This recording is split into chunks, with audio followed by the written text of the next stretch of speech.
The only other thing I want to talk about is the fact that I did a cool trip with my buddy and his son. So I live in North Jersey, and for those who are horror fans, you know that the first Friday the 13th movie was filmed in Jersey. Jason Voorhees' kids, ladies and gentlemen, Jason Voorhees is a Jersey kid. He's a Jersey boy. And I don't know if we can really argue that. So, Camp Nobi Bosco, maybe 40-ish minutes away. Now, I've gone past the cemetery that's in there. We drove by it. I don't remember if I went to the diner before. I don't recall. Again, when you see the movie so often, it's almost kind of like hard to remember. Like, was that the movie or was that actually me driving by? But I've never been to the campground itself, the Boy Scout campground. So we went. We actually bought these tickets last year. I totally forgot about it until he said something. So I'm glad my buddy can remember stuff. So upon arriving, it does have this cool kind of vibe. The fact that like we're there, and luckily we rewatched the movie 2 days or 2 days before. So I highly recommend you doing that, just because if you can try to, there's a few extra scenes that I would have probably forgotten. Again, I have the memory of goldfish, but I would have forgotten if I didn't go rewatch it first. So like some more of the scenic shots. So for anyone that has seen the film, like to me, my favorite aspect was just seeing the lake, and you see like that mountain in the backdrop. It's kind of a large mountain, which just has like a very steep slope on the one side. And to me, like kind of seeing that was like, this is the main shot right here. This is like the money shot of the lake and the mountain and everything. So to me, just seeing that was pretty cool. But when we got there, I'm jumping the gun a little bit. When we got there, we got like a pseudo fake ticket that they gave us, even though we bought everything digitally. They gave us kind of a flyer with their merch that they're selling. But on the front of it, it says, have fun. And it says something like in minor text, like hopefully you survive or something like that. So I just thought that I got a good chuckle out of that. As we're walking in this beautiful camp, it's just gorgeous. The camp was a lot bigger than I think I realized as we were walking into the facility. The mess hall. Now, I did Boy Scouts growing up. I'm an Eagle Scout, and it brought back a lot of memories. So to me, that was pretty. It just brought a smile on my face. Kind of like made me think of like way back when I went to Winnebago campgrounds. So you check out the shop. They have a lot of stuff for sale, man. A lot of stuff. Unfortunately, the one thing I was actually considering buying, which was like a camp flag, they didn't have for sale. But we did a walkthrough of their merch. A lot of people bought water bottles. We got suckered into that. They had a replica of the Jeep, that kind of greenish off-colored Jeep with signatures on the back tailgate from people who were in the movie. They had encased in glass the original Camp Crystal Lake sign. The mailbox that was used, I think, was a street sign as well.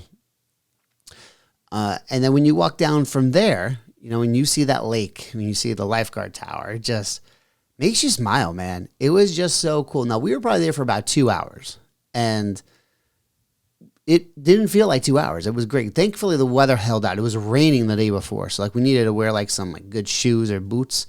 I thought it was gonna be a lot colder, so I was sweating a little bit, but better to have extra layers and not need them than to need them and not have them. So the first thing we did was check out the actual end of the movie where Jason jumped up out of the canoe.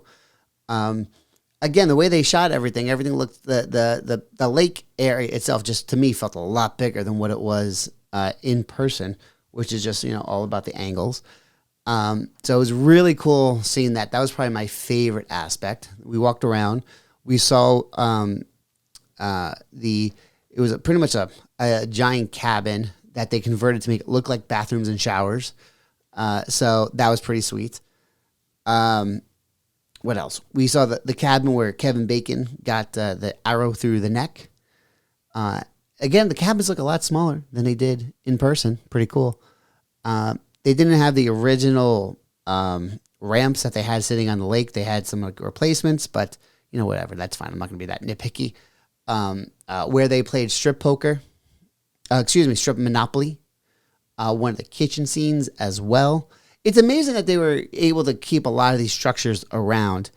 after all these years, a lot of renovations went on between then and now. And it's funny how like at first they didn't really embrace the film, and then they realized like, oh, this can be kind of a big hit here. Man, there's just so many different aspects. The tour guides were super nice, super knowledgeable. I mean, you're talking about a Boy Scout camp, and they also work. I don't remember the exact connection. The website would tell you CrystalLakeTours.com, but they work in conjunction with a next door campground that houses or brings like children with disabilities to be able to camp for pretty much next to nothing. So it's just, oh man, it pulls on the heartstrings. You know, seeing some of the pictures of the kids, you know, in wheelchairs and such, just kind of enjoying camp. Because I loved going to camp when I was younger. And honestly, they knowing that proceeds go towards there as well for the Boy Scouts of America just really felt fantastic and helping out those kids because they absolutely deserve it. What else do we see? The ramp where what's his name kind of like balances on that pipe. There was a few. I will say there was the one scene where, if you remember, there was a police officer with the motorcycle. He told me that like the dude, like he actually didn't know how to really ride a motorcycle too well, so he actually dropped it in the film. Which I was like, oh, he didn't. While watching, I'm like, oh, he's not really a good rider. And then I realized he dropped it. I want to try to find that motorcycle, so that might be my new mission in life right there, trying to find that motorcycle and try to get it restored. That'd be sweet. Yeah, I mean, listen, from myself, who's a longtime horror fan, my buddy just likes movies and stuff like that. He likes experiences, but his son really likes horror as well. So you're talking about 8-year-old and two men who wish they were who act like they're 8 years old. It was fantastic. If you wanted to go, assuming that there aren't any, people like, you're trying to get, not scalpers, but like people who can't go, so you're trying to salvage somebody else's ticket so it doesn't go to waste. It's better off if you just buy for next year.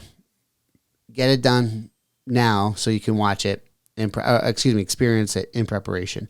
Because that's what we did. We bought these tickets about a year ago, and it worked out honestly perfect for us. We looked out in the weather. There's nothing you could do about that. But then after you leave or before you go to your tour, you can check out things like the cemetery. Check out the diner. The diner food was kind of for the Blairstown Diner, whatever. And a few other aspects of the movie as well. Just a lot of fun. And shot pretty much close proximity to each other. So it's absolutely worth it. I like kind of seeing like those the movie shot locations. And again, the fact that it's 40-ish minutes from my house just makes it all the better. Fun fact, also shot way closer to my house. The Toxic Avenger, the first one, in Boonton, New Jersey.